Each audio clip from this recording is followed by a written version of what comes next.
Hello বন্ধুরা, আসসালামু আলাইকুম। সবাই কেমন আছেন? জানি সবাই ভালো আছেন, আমিও ভালো আছি। চলুন শুরু করা যাক আজকের ভিডিও। আমরা যাচ্ছি গাজীপুরের সবচেয়ে জনপ্রিয় শুটিং স্পট খতিব খামার বাড়ি।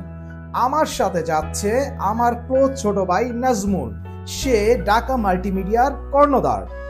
নাজমুলের ইচ্ছেতেই আমার যাওয়া হচ্ছে জনপ্রিয় শুটিং স্পট খতিব খামার বাড়িতে। তাই দেরি না করে আমরা চলে যাচ্ছি খতিব খামার বাড়ির দিকে। বেশিক্ষণ না দেরি করেই আমরা চলে যাব সেই আমাদের গন্তব্যস্থলে। চলে এলাম খতিব খামার বাড়ির গেটের সামনে। চলুন ভিতরে যাওয়া যাক। ভিতরে যাওয়ার জন্য মনটা আনচান আনচান করছে, তাই ভিতরে সবার আগে আমি প্রবেশ করলাম। প্রবেশ করার সাথে সাথে আমি আশ্চর্য হয়ে গেলাম। আমি কি দেখলাম? এত সুন্দর জায়গা নিজের চোখে না দেখলে কখনোই বিশ্বাস হবে না জায়গাটা এত সুন্দর। তাই আমি চলে আসলাম মনোমুগ্ধকর পরিবেশ দেখার জন্য। তাই আমি চাই আপনাদেরকে নিয়ে সামনের দৃশ্যগুলো দেখতে। চলুন এগিয়ে যাওয়া যাক।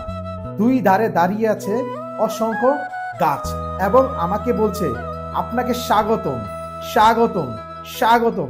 আমিও তাদের কথা সাড়া দিয়ে সামনে এগিয়ে যেতে থাকলাম এবং সামনে গিয়ে দেখতে পেলাম বড় বিশাল এক বট গাছ। বাম দিকে রয়েছে শুটিং স্পট, সোজা রয়েছে শুটিং স্পট, ডাইনে রয়েছে শুটিং স্পট এবং রয়েছে সবুজে ঘেরা সমারোহ। আমি আপনাদেরকে প্রত্যেকটা শুটিং স্পট ঘুরে ঘুরে দেখাবো। প্রথমে চলে আসলাম বট গাছের দিকে। বট গাছ থেকে যাচ্ছি প্রথম বাড়ির দিকে। চলুন দেখা যাক। বাড়িটির নামকরণ করা হয়েছে মোল্লাবাড়ি নামে। ঢুকতেই দেখা গেল একটি বড় পোস্টার। পোস্টারে হয়তো বা কোনো মিউজিক ভিডিওর কাজ চলছে, তাই আমাকে যেতে মানা করলো যে আপনি একটু লেট করে যান, তারপর আপনি সেখানে গিয়ে ভিডিও করতে পারবেন। এখন আমি মোল্লা বাড়িতে প্রবেশ করলাম। প্রবেশ করেই দেখতে পেলাম টিনের কিছু ঘর এবং সেখানে রয়েছে কিছু কুটির, রয়েছে কিছু আসবাবপত্র যেগুলোর মাধ্যমে আমরা মধ্যবিত্তদের অভিনয় দেখে থাকি। এখন আমি আপনাদেরকে নিয়ে যাব পুকুরের দৃশ্য দেখানোর জন্য। চলুন পুকুরের দৃশ্য দেখানোর জন্য যাওয়া যাক। চলে এলাম পুকুরের দৃশ্য দেখানোর জন্য। দেখেন পুকুর কত সুন্দর, চারপাশে গাছে ভরপুর। এখানে অভিনয় করে থাকে অনেক শিল্পীরা। আমরা যখন পানির দৃশ্য দেখি তখন এই পুকুরটাই আমাদের সামনে দেখানো হয়। চলুন দেখা যাক গরিবের বাড়ি। গরিবের বাড়িটা দেখতে একেবারে গরিবের মতোই। একটা টিনের ঘর, একটা সোনের ঘর, একটা হাফ বিল্ডিং যেটা আমরা বলে থাকি। এখানে আপনার গরিবের যত সিন হয় এই বাড়িতে হয়ে থাকে। একটু সাক্ষাৎকার। খাবার বাড়ি, তাদেরকে অসংখ্য অসংখ্য ধন্যবাদ আমাকে সাথে করে নিয়ে আসার জন্য। ভাই কোনো টেনশন নাই, আমরা সবাই আপনাদের পাশে আছি। আপনাদের ফেসবুক এবং ইউটিউবের লিঙ্কটা আমাদেরকে দিয়ে দিবেন। ইনশাআল্লাহ আমরা সব সময় আপনাদের পাশে আছি, কোনো টেনশন করবেন না। সব সময় আমার ফলোয়ারগুলো আপনাদের পাশে থাকবে। আল্লাহ হাফেজ, ভালো থাকবেন, আসসালামু আলাইকুম। গরিবের বাড়ির দৃশ্য শেষ করেই চলে এলাম জমিদার বাড়ি। জমিদার বাড়ি ঢুকতেই আমার মনটা কেড়ে নিল। এত সুন্দর পরিবেশ, এত সুন্দর দৃশ্য যেটা নিজের চোখে না দেখলেই বোঝা যাবে না, কারণ জমিদার বাড়ির দৃশ্যগুলো খুব চাকচিক্য হয়ে থাকে। এখন আপনাদের দেখাবো শুটিং এর বাইরের কিছু অংশ। মানুষ শুটিং করার জন্য এক স্থান থেকে আরেক স্থানে চলে যাচ্ছে। এখন আপনাদের দেখাতে চলেছি শুটিং এর কিছু অংশ।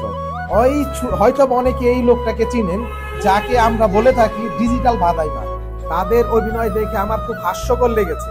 আপনাদের কাছে কেমন লেগেছে অবশ্যই কমেন্টে আমাকে জানাবেন। এখন আপনাদের দেখাতে চলেছি শুটিং এর মেন স্পট। এই জায়গাটা সব সময় পরিচালকের খুব পছন্দ, কারণ সে যখন আসে এই জায়গা ছাড়া সে গানের শুট নেয় না, নাচের শুট নেয় না এবং চারপাশ ধরে ধরে দেখে নায়ক নায়িকাদের শুট নিয়ে থাকে। আমাদের দেখার সুযোগ করে দেয় এবং আমরা বিনোদন পেয়ে থাকি। আমার কাছে এই জায়গাটা অনেক বেশি ভালো লেগেছে। চারপাশটা ছিল সাজানো, দেখার মতো পরিবেশ এবং মন জোড়ানো দৃশ্য। এরকম দৃশ্য দেখলে যে কারো মন জুড়িয়ে যাবে। তাই আমি গিয়েছিলাম দেখতে। দেখার পর আমার মনটা আনন্দে ভরে উঠল। যখন কেউ এখানে এসে এই দৃশ্যগুলি দেখবে তখন তার মনটাও জুড়িয়ে যাবে। এই জায়গাটাও অনেক সুন্দর। এখানে পরিচালক সবসময় নায়ক নায়িকাদেরকে নাচিয়ে থাকে।